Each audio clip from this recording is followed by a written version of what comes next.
Boa noite, meus irmãos. Que Jesus nos abençoe e inspire as reflexões dessa noite. E que possamos iniciar os trabalhos agradecendo a Ele a oportunidade de estarmos aqui mais uma vez reunidos para estudarmos e refletirmos sobre as suas mensagens.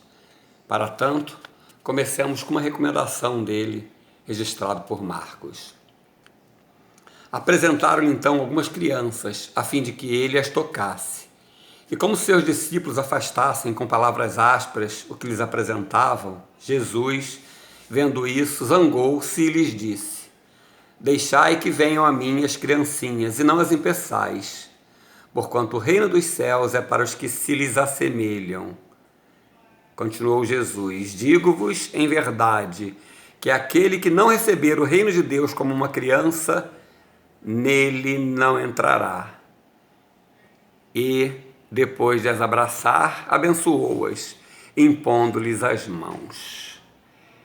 Marcos registrou isso no capítulo 10, versículos 13 a 16 do seu Evangelho. Essa colocação de Jesus nos deixa algumas questões como provocações para iniciar o nosso estudo. Primeira, as crianças pertenceriam ao reino dos céus? Estaria ela franqueada, o reino dos céus?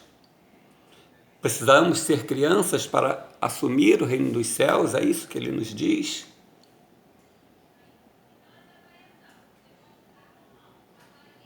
Pensemos. Nós estamos estudando o 7º capítulo da segunda parte do Livro dos Espíritos, que trata do retorno do espírito à vida corporal, a reencarnação.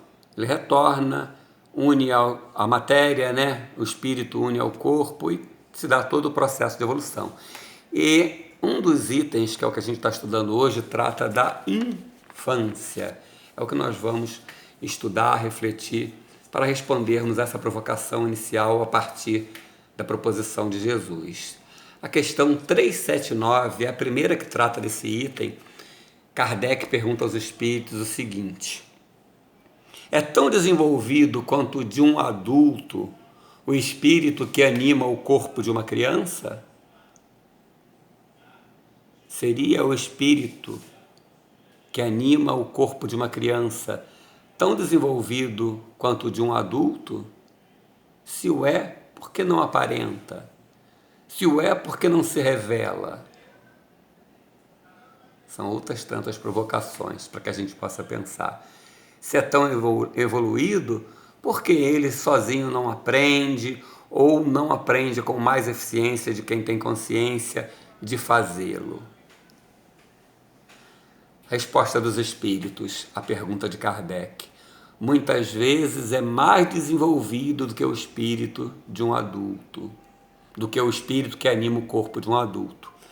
E é tão desenvolvido quanto ele o tenha conquistado no passado reencarnatório.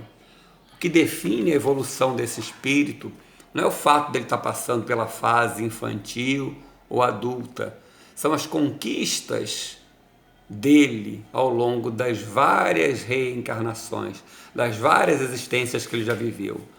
Identificamos nessa resposta que aquele espírito que chega nesse momento, vivendo a experiência da infância, não foi criado por Deus naquele instante para aquele corpo. É um espírito que está retornando à matéria com a intenção de construir o que até hoje não o fez. E se a intenção é construir o que até hoje não o fez, se identifica que mesmo ele sendo em algumas situações mais evoluído que muitos adultos, talvez até mais avançado que os próprios pais, mas ainda precisa avançar, senão não reencarnaria. Certamente ele tem débitos a resgatar, certamente ele tem provas a experimentar para conquistar novos valores. Essa é a razão de reencarnar. E por que passa por essa fase infantil? Por que essa aparência que Jesus destacou, que aquele que não se assemelhar a essa inocência, essa pureza da criança, não entrará no reino dos céus? O espírito não é inocente, não é puro, é uma pureza e uma inocência momentâneas. Há como que um adormecimento desse espírito para passar de forma proveitosa pela experiência da reencarnação que se inicia. E qual é o melhor proveito da reencarnação? Avançar, conquistar valores morais, aprender conteúdos cognitivos, intelectuais, para que esses possam nortear novos avanços morais. Esse é o melhor proveito da reencarnação. Como se consegue isso? Se consegue isso adentrando a reencarnação através do período da infância, onde através do adormecimento momentâneo nos tornamos aptos a absorver novos hábitos, nos tornamos mais sensíveis a novas impressões, que é papel da educação, dos educadores, em primeiro lugar os pais, e a sociedade em geral tem como obrigação oferecer a esse espírito que reencarna, pedindo o melhor possível da sociedade, dos pais, para que ele possa, numa soma algébrica, num saldo de todas as suas conquistas passadas, com essas informações, essas experiências emocionais da primeira infância, formar um saldo, uma síntese que lhe possa nortear o restante da reencarnação e que essa possa ser proveitosa na direção de conquistas cada vez mais avançadas na direção da perfeição proposta por Jesus. Sede perfeitos, como perfeito é o nosso Pai Celestial. Essa é a proposição, caminharmos sempre nessa direção. E a referência é o Pai de bondade, o Pai de amor, o Pai de respeito, de dignidade, de onisciência. Essa é a nossa caminhada, é a nossa meta maior. E para cada reencarnação, a proposta é conquistas pequenas, possíveis, dentro daquelas que a educação for capaz de nos oferecer. Esse é o período da infância. Passamos por um esquecimento do passado, para que esse passado, na maior parte das vezes tormentoso, criminoso, delituoso, não atrapalhe as conquistas novas que estamos buscando, para que em forma de traumas, de recalques, de vergonha, quem sabe, de atitudes reprocháveis nossas no passado, possamos travar essa reencarnação que se inicia. Então, o esquecimento, esse adormecimento momentâneo é necessário para adentrarmos a carne e passarmos por um período de aprendizado, de doçura, de docilidade, de receptividade para as informações e exemplos que devam chegar até nós. É verdade que nem sempre esses exemplos são os melhores, é verdade que nem sempre as informações são as mais adequadas, mas são certamente mais avançados os exemplos, as informações, do que o que tivemos em encarnações passadas. Assim vai avançando a humanidade. Aqueles que assumem o papel de educadores têm uma responsabilidade muito grande, mas não necessariamente são tão educados quanto se desejaria para oferecer sempre os melhores exemplos.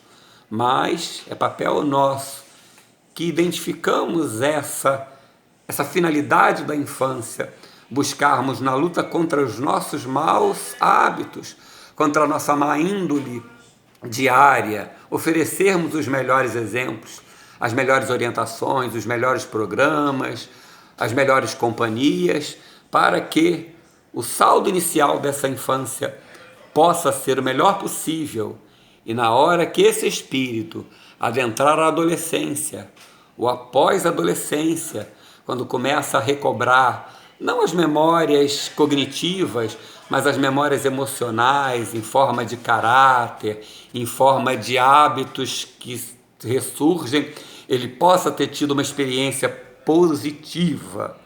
E agora, no somatório geral do que foram e do que receberam nessa primeira infância, sejam capazes de construir uma trajetória bem-sucedida nessa reencarnação. É claro que não se espera de nós todas as conquistas possíveis que se deseja para o espírito ao longo de toda uma existência plena até a perfeição. É passo a passo, reencarnação a reencarnação, em cada etapa um pouquinho.